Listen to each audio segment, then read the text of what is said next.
Hello everybody, and welcome once again to the Church of the Most High. This is Nickelbag speaking, and we are broadcasting to you live this Wednesday, February 11th, 2026. We are going to begin our scripture reading with a reading out of the book of Proverbs. Excuse me, I got to get things settled here in my head. We always begin our readings with the book of Proverbs. There are 31 chapters in the book of Proverbs, and there are 31 days in a typical month, except for this month of February. And so a chapter a day, and you are much wiser at the end of a month. You'll be a little wiser at the end of the day if you're listening with. So that said, we are on the 11th chapter because today is the 11th, and we're going to get right into that. In the name of Jehovah Allah, most gracious, most merciful. The book of Proverbs, chapter 11. A false balance is abomination to Jehovah Allah, but a just weight is his delight. When pride cometh, then cometh shame, but with the lowly is wisdom. The integrity of the upright shall guide them, but the perverseness of transgressors shall destroy them. Riches profit not in the day of wrath, but righteousness delivereth from death. The righteousness of the perfect shall direct his way, but the wicked shall fall by his own wickedness. The righteousness of the upright shall deliver them, but transgressors shall be rooted out of the land. You know, I'm going to make sure, because I'm still new to this whole program I'm using here. I want to just make sure that the camera feed is on. So I'm going to switch to this right here, and hopefully that's doing it. Let's get back in. I'm just going to start this whole chapter over again. In the name of Jehovah Allah, most gracious, most merciful. The book of Proverbs, chapter 11. A false balance is abomination to Jehovah Allah, but a just weight is his delight. When pride cometh, then cometh shame, but with the lowly is wisdom. The integrity of the upright shall guide them, but the perverseness of transgressors shall destroy them. Riches profit not in the day of wrath, but righteousness delivereth from death. The righteousness of the perfect shall direct his way, but the wicked shall fall by his own wickedness. The righteousness of the upright shall deliver them, but transgressors shall be taken in their own naughtiness. When a wicked man dieth, his expectation shall perish, and the hope of unjust men perisheth. The righteous is delivered out of trouble, and the wicked cometh in his stead. An hypocrite with his mouth destroyeth his neighbor, but through knowledge shall the just be delivered. When it goeth well with the righteous, the city rejoices, and when the wicked perish, there is shouting. By the blessing of the upright the city is exalted, but it is overthrown by the mouth of the wicked. He that is void of wisdom despiseth his neighbor, but a man of understanding holdeth his peace. A talebearer revealeth secrets, but he that is of a faithful spirit concealeth the matter. Where no counsel is, the people fall, but in the multitude of counselors there is safety. He that is surety for a stranger shall smart for it, and he that hateth suretyship is sure. A gracious woman retaineth honor, and strong men retain riches. The merciful man doeth good to his own soul, but he that is cruel troubleth his own flesh. The wicked worketh a deceitful work, but to him that soweth righteousness shall be a sure reward. As righteousness tendeth to life, so he that pursueth evil pursueth it to his own death. They that are of a froward heart are abomination to Jehovah Allah, but such as are upright in their way are his delight. Though hand join in hand, the wicked shall not be unpunished, but the seed of the righteous shall be delivered. As a jewel of gold in a swine's snout, so is a fair woman which is without discretion. The desire of the righteous is only good, but the expectation of the wicked is wrath. There is that scattereth, and yet increaseth, and there is that withholdeth more than is meet, but it tendeth to poverty. The liberal soul shall be made fat, and he that watereth shall be watered also himself. He that withholdeth corn, the people shall curse him, but blessing shall be upon the head of him that selleth it. He that diligently seeketh good procureth favor, but he that seeketh mischief, it shall come unto him. He that trusteth in his riches shall fall, but the righteous shall flourish as a branch. He that troubleth his own house shall inherit the wind, and the fool shall be servant to the wise of heart. The fruit of the righteous is a tree of life, and he that winneth souls is wise. Behold, the righteous shall be recompensed in the earth. How much more the wicked and the sinner? And once again, that was the 11th chapter of Proverbs.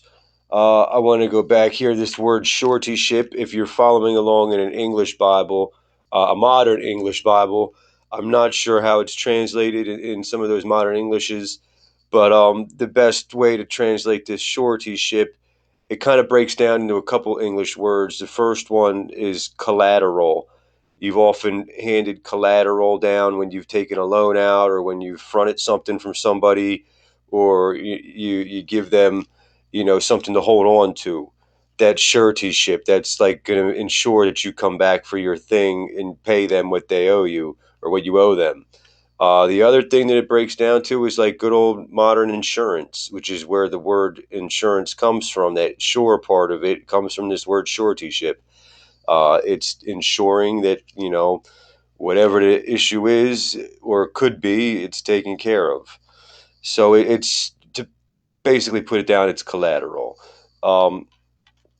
You're paying the insurance company a collateral in case you get hurt, and then they'll pay you later. So the next part is this word liberal, the liberal soul. I don't want all you political junkies to get all high here. It's not talking about being liberal politically. It's talking about being a generous person when you're selling things, when you're portioning out things. Like the more you give in exchange for less, the better off you be. It's like you're being generous. Like when you follow the instructions on your shampoo bottle, use a liberal amount of shampoo.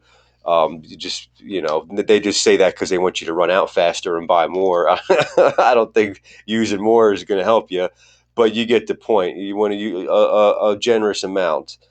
So that being said, we're going to get into the second reading. Our second reading is always from the book of Psalms. I want to note here that I didn't plan this at all. This is all off the top right now. The only thing that I set in motion came from the Lord, and that is the chronological progression of the passages being read. I call it a cycle. The Lord gave me this cycle long ago. It started a couple years back, and it progressed chapter at a time. So tomorrow will be chapter 12 from Proverbs. Today we're at chapter 5 in Psalms. Yesterday was chapter 4. Tomorrow will be chapter 6. 4, today 5, tomorrow 6.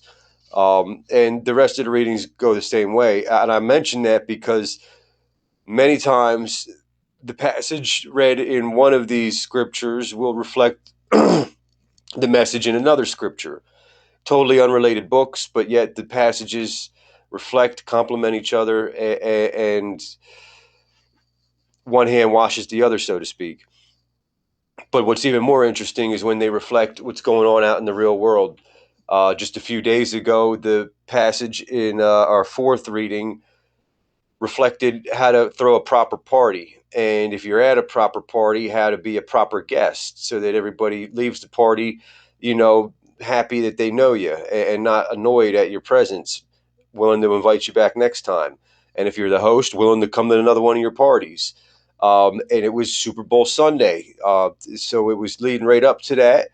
And then the day after that, there was a little bit of a deeper uh, theme, more spiritual than a Super Bowl party, where it came out to be, talking about the timeless nature of the Lord and our souls.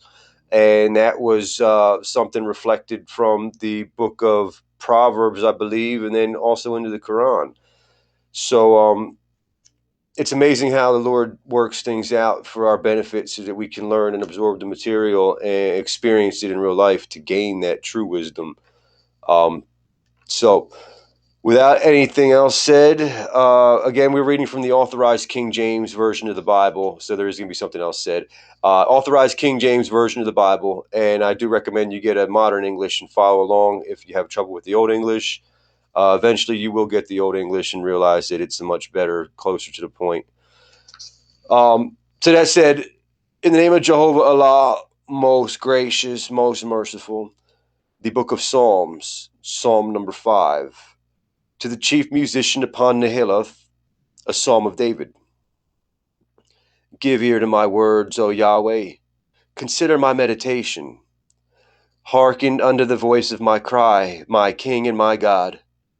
For unto thee will I pray. My voice shalt thou hear in the morning, O Yahweh. In the morning will I direct my prayer unto thee, and will look up. For thou art not a God that hath pleasure in wickedness, neither shall evil dwell with thee. The foolish shall not stand in thy sight. Thou hatest all workers of iniquity. Thou shalt destroy them that speak leasing. Jehovah Allah will abhor bloody and deceitful men. But as for me, I will come into thy house in the multitude of thy mercy, and in thy fear will I worship toward thy holy temple. Lead me, O Lord, in thy righteousness, because of mine enemies. Make thy way straight before my face. For there is no faithfulness in their mouth. Their inward part is very wickedness. Their throat is an open sepulchre. They flatter with their tongue. Destroy thou them, O Allah. Let them fall by their own counsels. Cast them out in the multitude of their transgressions, for they have rebelled against thee. But let all those that put their trust in thee rejoice. Let them ever shout for joy, because thou defendest them. Let them also that love thy name be joyful in thee. For thou, O Allah Yahweh, will bless the righteous. With favor wilt thou compass him as with a shield. And once again, that was the book of Psalms, chapter 5. David there speaking about the nature of God. He doesn't like stupid, foolish people. Everybody makes a mistake. Everybody's a little goofy now and again, but like habitual assholes, he's like just can't tolerate that. And then we have, the fact that he won't deal with evil people that are constantly trying to get over on one another, scheming on how to take what's not theirs, that kind of thing. Of course, we all know that about the Lord. And then just him asking to come and get rid of all these people because there's just an overwhelming amount anymore in David's time, and he's asking the Lord to just get rid of this shit. He's tired of dealing with it too. And praying for a little bit of defense, let the Lord protect all of us. So that said, our third reading is from the Quran. We read out of the new translation of the Quran by M.A.S. Abdul Halim, available from Oxford Press. It's an English translation. I believe it's the most correct English translation you can possibly buy on the market now. It's set in paragraph form.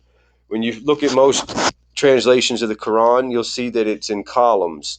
Because originally it was, though it's much more than a poem and a book of poetry, it's much, much more than a book of poetry. It is written in a poetic format. And so in the Arabic language, the lines rhyme at the end. It's sung, and it's very beautiful to hear recited. But if you don't speak Arabic, it's worthless. And if you speak English and find it translated in a butchered format, it's hard to follow the subject. It's hard to follow what's going on, who's it talking about, who's talking currently, because there is some dialogue in it. So this paragraph format is much easier to follow for the English language, getting the message across, and that's the most important part. Um, so that being said, we're going to get right into it. In the name of Jehovah Allah, most gracious, most merciful, the Quran, Surah number 79, Al-Nazi'at, the forceful chargers. By the forceful chargers raring to go, sweeping ahead at full stretch, overtaking swiftly to carry out an order. On the day when the blast reverberates and the second blast follows, hearts will tremble and eyes will be downcast. They say, "What? Shall we be brought back to life after we have turned into decayed bones?" And then they say, "Such a return is impossible." But all it will take is a single blast. And see, they will be back above ground. Have you, friends, heard the story of Moses? His Lord called out to him in the sacred valley of Tuah, "Go to Pharaoh, for he has exceeded all bounds, and ask him, 'Do you want to purify yourself of sin? Do you want me to guide you to your Lord, that you may hold him in awe?'" Moses showed him the great sign, but he denied and refused the faith.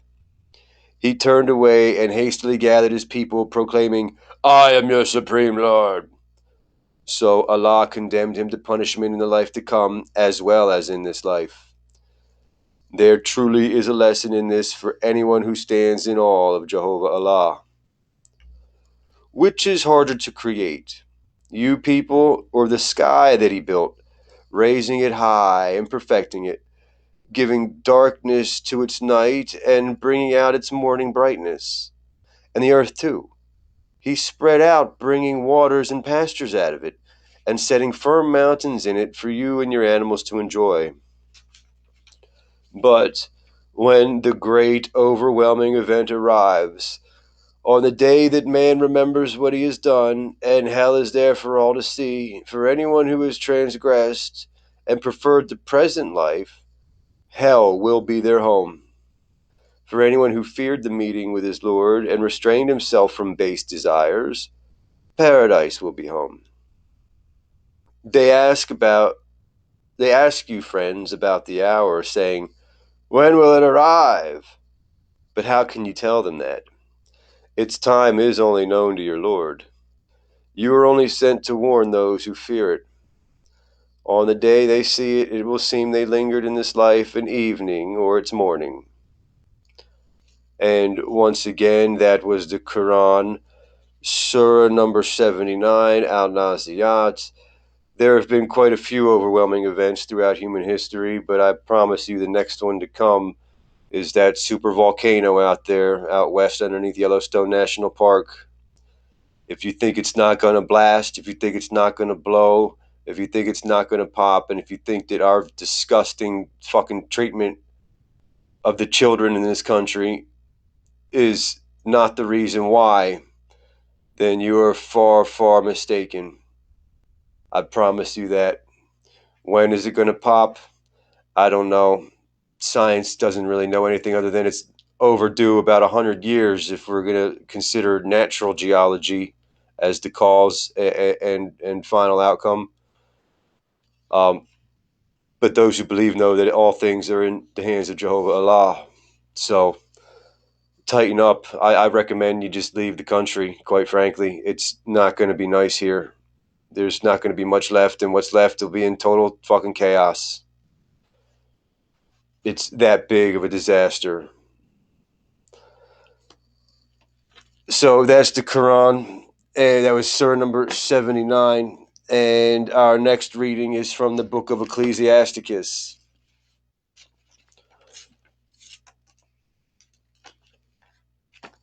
the Ecclesiasticus is widely considered an apocryphal book of the Bible. It was taken out early in American history by Protestants. I mean, there's probably other people involved in doing it, and who knows the reasons why. Maybe it contradicted their dogma. Maybe they just didn't have enough ink in the printing presses to put it all in there. Who really knows? But if you have a Catholic Bible, one of the Catholic translations, it is woven right into the text. Ecclesiasticus, they call it Ben Sirach or just wisdom sometimes. The Episcopalian and the Anglican Bibles have it in there as well. So they're usually King James versions, but any other King James version that you might have, you might not have the wisdom of Ben Sirach or Ecclesiasticus in it. You'll have to buy it special or look it up online to follow along with, and that is A-okay. But it is Ben is not his first name. His name isn't Ben Sirach. His name is actually Joshua or Jesus, if you translate it that way. Ben is just the Hebrew word meaning son. Also in Arabic, bin is the name for son. It's the word that means son. So that out of the way, let's get into it. In the name of Jehovah Allah, most gracious, most merciful. The book of the wisdom of Yeshua ben Sirach, the son of Sirach, also known as Ecclesiasticus, chapter 36. Have mercy upon us, O Jehovah Allah, God of all, and behold us, and send thy fear upon all the nations that seek not after thee. Lift up thy hand against the strange nations, and let them see thy power. As thou wast sanctified in us before them, so thou be magnified among them before us. And let them know thee as we have known thee, that there is no God, but only thou, O Yahweh Allah. Show new signs, and make other strange wonders. Glorify thy hand and thy right arm, that they may set forth thy wondrous works. Raise up indignation and pour out wrath. Take away the adversary and destroy the enemy. Make the time short. Remember the covenant, and let them declare thy wonderful works. Let him that escapeth be consumed by the rage of the fire, and let them perish that oppress the people. Smite and sunder the heads of the rulers of the heathen that say, There is none other but we. Gather all the tribes of Jacob together, and inherit thou them as from the beginning. O Yahweh, have mercy upon the people that is called by thy name, and upon Israel, whom thou hast named thy firstborn. O, be merciful unto Jerusalem, thy holy city, the place of thy rest. Fill Sion with thine unspeakable oracles, and thy people with thy glory. Give testimony unto those that thou hast possessed from the beginning, and raise up prophets that have been in thy name. Reward them that wait for thee, and let thy prophets be found faithful. O Yahweh, hear the prayer of thy servants, according to the blessing of Aaron over thy people, that all they which dwell upon the earth may know that thou art Jehovah, the eternal God. The belly devoureth all meats, yet is one meat better than another. As the palate tastes divers kinds of venison, so doth an heart of understanding false speeches. A froward heart causeth heaviness, but a man of experience will recompense him. A woman will receive every man, yet is one daughter better than another. The beauty of a woman cheereth the countenance, and a man loveth nothing better. If there be kindness, meekness, and comfort in her tongue, then is not her husband like other men. He that getteth a wife beginneth a possession, a help like unto himself, and a pillar of rest. Where no hedge is, there the possession is spoiled, and he that hath no wife will wander up and down mourning. Who will trust a thief well appointed that skippeth from city to city? So who will believe that a man that hath no house, and lodges wheresoever the night taketh him? And that is the book of the wisdom of Yeshua ben Sirach, the son of Sirach. That was chapter 36. The first portion was a prayer for the mercy of Jehovah Allah, and also a very stern warning that absolutely reflects what we just read in the Quran. The time being short, it'll be like you were only there for a night or a day. Um, and the Pharaoh saying that he is the only God, where in verse 10, the heads of the heathen say there's none other but we. It's all a reflection of what was just read in the Quran there, and a prayer for the people of Israel, which by extension is all of us that believe in the God of Israel and do good deeds. Um, and Yeah, it was just a prayer to the Lord. And the second part of it was pretty stuff that most men know, and even women too. It's kind of the same thing with women. Everybody's looking for love. You know what I mean? Everybody's out there wants love, and if you don't find it, you're going to be pretty sad, pretty mopey. It's a true thing. That's pretty much known by everybody. I do want to make known that the Lord has shown some new signs and some strange wonders lately, and I've witnessed it firsthand. And many of my friends and family and people of the Facebook and people here watching live on Rumble have seen these things with their own eyes, not just the video replay, but actually seen me pretty much live tell the people of Las Vegas that God has declared a judgment and they better leave the city 28 days before the largest shooting in American history happened in Las Vegas at a country music concert. For about a year and a half, maybe it was a little less than a year, maybe a little more than a year. I can't quite remember. Time flies by when you're getting arrested for no reason and thrown in jail.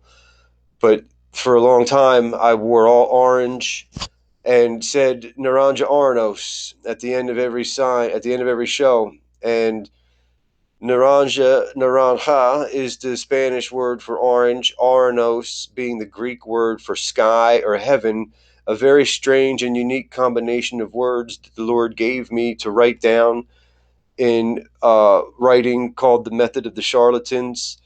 It was the second book of The Method of the Charlatans, the seventh device known as Naranja Aranos, in which it describes uh, in poetic form, I guess, in metaphorical form, the happenings and processes inside the Ark of the Covenant, and smoke escaping and permeating the wind, which, if you remember what happened in Canada, there was a large forest fire that caused the skyline over the eastern seaboard of the United States to turn orange because of the smoke escaping and hitting the wind. And not only could you see the orange skyline, but you could smell the maple syrup burning from all the maple trees that were burning. This is a pretty strange sign, if you ask me. Most recently, there was a shooting. If you remember watching my Facebook page as I was on there was a countdown, and I continued to count down every day, every couple of days, let you know what day we are in the countdown. It was a 30-day countdown, and at the end of it, I gave a video describing what this countdown was all about to the people who didn't know, because trust me, people knew. And about 5 days after the countdown was over, Charlie Kirk got shot in the neck. God rest his soul. And the countdown was specific. It was, if our leaders do not take swift and immediate action against pedophiles and begin putting them to death the way they should be, something bad is going to happen. And sure enough, Charlie Kirk got shot in the neck, while at the same time there was a school shooting at the other side of the country. So yeah, there's some strange wonders going on. Let's go back a little further in time to when the readings reflected the weather, when there was only 3 readings at that time, a proverb, a psalm, and a surah from the Quran, and each of those mentioned a whirlwind and a tempest wind and a whirlwind. And as I'm reading these, You can hear the national weather alert go off in the room next to me in the house I was living in. And at the time, it was reported 28 tornadoes touched down in Bucks County. The number eventually got lowered to 4 or 5 or something like that, 6 maybe. But that was still more tornadoes that had been in Bucks County than a long time, all in one day. And it did hundreds of thousands of dollars worth of damage. I don't make this shit up. Yeah, in case you're new, I'm not making this shit up. There's hundreds of witnesses that seen it live while it was happening. Hundreds of witnesses that seen it live while it was happening. Go fucking ask somebody. They might not all agree to what it means, but I can guarantee fucking goddamn to you they seen it live with their own eyes. And so now again, I'm going to give you the warning a little early today. That volcano out underneath Yellowstone National Park is going to blow. That's a scientific fact. There wasn't any science of the day when I said Naranja Aranos for a fucking year straight, dressed in orange like a fucking clown. But yet, that happened. There wasn't any science behind the tornadoes that day other than just regular weather phenomenon that couldn't be predicted fucking a year ahead of time as I put the cycle into play. But yet it happened. There wasn't any science that could predict 500 people running around with an extra fucking hole in their body after doing some country music dancing in Las Vegas, but yet it happened. You actually have real science telling you that this volcano out west is going to fucking blow. And trust me, it will fucking blow if you don't begin to take care of the goddamn pedophiles and pull your fucking dick out of Iran and pull your fucking dick out of Venezuela and pull your fucking dick out of wherever the fuck you think you're putting your dick in, Trump. Take care of the fucking pedophiles, you fool. You've been warned again, plainly.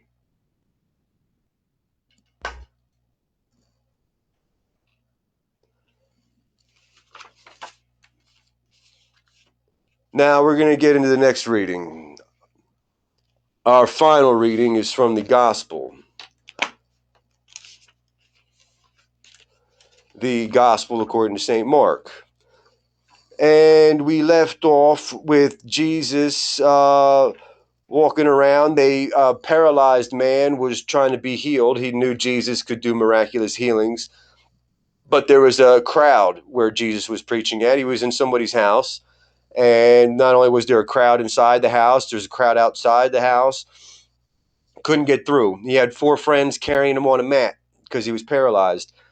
So what did they do? They climbed up to the roof, busted a hole open in the roof, and dropped him down in. And Jesus healed the guy. He healed the guy by saying, "Your sins are forgiven," which was a big no-no back then because they thought only God had the power to forgive sins. And though the common people believed Jesus to be somebody special, the leaders and the priests and the lawmakers didn't recognize Jesus as anybody. And, like, quite frankly, the Jews still don't. Which is why I read out of the Quran, because at least the Quran calls Jesus the Christ, the Messiah. You don't get that from Orthodox Judaism today. Messianic Judaism, you do, but regular Judaism, no. They still don't even look at Jesus as a prophet. But that said, they lowered this guy down. Jesus said, "Your sins are forgiven," and they got all butthurt. And Jesus said, "Well, you know what? It's easier for me to just say, get up and walk. But I wanted to make a fucking point here, so that's how I said it." And that's the way it went down. And they got even more pissy and started to attack his people, the people that was around him, and then Jesus basically said, "Look, only sick people need a doctor. If you're not sick, why the fuck are you waiting in the emergency room? Take a hike." And of course, like, they didn't. Yeah, I mean, like, they stuck around to harass him, thorn in his side, but it all worked to Jesus' advantage, and it worked to our advantage because it gave Jesus a springboard to speak off of. So that said, let's get into the 3rd chapter of Mark. In the name of Jehovah Allah, most gracious, most merciful, the book of the Gospel according to St. Mark, chapter 3. And he entered again into the synagogue, and there was a man which had a withered hand. And he watched him, whether he would heal him on the Sabbath day, that they might accuse him. And he saith unto the man which had the withered hand, Stand forth. And he saith unto them, Is it lawful to do good on the Sabbath days, or to do evil, to save life, or to kill? But they held their peace. And when they had looked round about on them with anger, being grieved for the hardness of their hearts, he saith unto the man, Stretch forth thy hand. And he stretched it out, and his hand was restored whole as the other. And the Pharisees went forth, and straightway took counsel with the Herodians against him, how they might destroy him. But Jesus withdrew himself with his disciples into the sea, and a great multitude from Galilee followed him, and from Judea, and from Jerusalem, and from Idumea, and from beyond Jordan. And they about Tyre and Sidon, a great multitude, when they had heard what great things he did, came unto him. And he spake to his disciples that a small ship should wait on him because of the multitude, lest they should throng him. For he had healed many, insomuch that they pressed upon him for to touch him, as many as had plagues. And unclean spirits, when they saw him, fell down before him, and cried, saying, Thou art the Son of Allah! And he straitly charged them that they should not make him known. And he goeth up into a mountain, and calleth unto him whom he would, and they came unto him. And he ordained 12 that they should be with him, and that he might send them forth to preach, and to have power to heal sickness, and to cast out devils. And Simon he surnamed Peter, and James the son of Zebedee, and John the brother of James. And he surnamed them Boanerges, which is the sons of thunder. And Andrew, and Philip, and Bartholomew, and Matthew, and Thomas, and James the son of Alphaeus, and Thaddeus, and Simon the Canaanite, and Judas Iscariot, which also betrayed him. And they went into an house, and the multitude cometh together again, so that they could not so much as eat bread.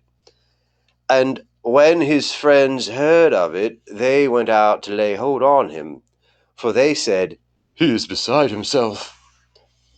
And the scribes which came down from Jerusalem said, He hath Beelzebub, and by the prince of the devils he casteth out devils. And he called them unto him, and said unto them in parables, How can Satan cast out Satan? And if a kingdom be divided against itself, that kingdom cannot stand. And if a house be divided against itself, that house cannot stand. And if Satan rise up against himself, and be divided, he cannot stand, but hath an end. No man can enter into a strong man's house and spoil his goods, except he will first bind the strong man, and then he will spoil his house. Verily I say unto you, all sins shall be forgiven unto the sons of men, and blasphemies wherewith soever they shall blaspheme. But he that shall blaspheme against the Holy Ghost hath never forgiveness, but is in danger of eternal damnation. Because they said, He hath an unclean spirit. There came then his brethren and his mother, and standing without sent unto him, calling him. And the multitude sat about him, and they said unto him, Behold, thy mother and thy brethren without seek for thee. And he answered them, saying, Who is my mother, or my brethren? And he looked round about on them which sat about him, and said, Behold my mother, and my brethren. For whosoever shall do the will of Allah, the same is my brother, and my sister, and my mother. And once again, that was the Gospel according to St. Mark, chapter 3. And again, people watching him, looking, waiting for anything they can accuse him of. In those days, it was illegal to work on a Sabbath day. The equivalent is our Sunday now for most Christians. Of course, Jewish people celebrate Shabbat on Saturday, and the Muslims on a Friday. Technically speaking, the Old Testament tells us that when you see the new moon at the beginning of the month, the new moon, when the moon just comes into view after not being there for a day, when you first see that, that's your first Sabbath day. And then you count 7 days from there, and that's the next Sabbath day. And then 7 days from there until the moon is gone again and the cycle restarts. That may fall on a Friday, that may fall on a Tuesday, that may fall on a Wednesday. But that's the technical Shabbat, just in case anybody wasn't clear exactly when the Lord said we should celebrate and take our day of rest. It isn't Friday, it isn't Saturday, nor is it Sunday. It's the seventh day after the new moon, and so on until 4 cycles have passed, a complete lunar cycle, and then you wait for the new moon again, and when you see the new moon again, you count off another 7 days.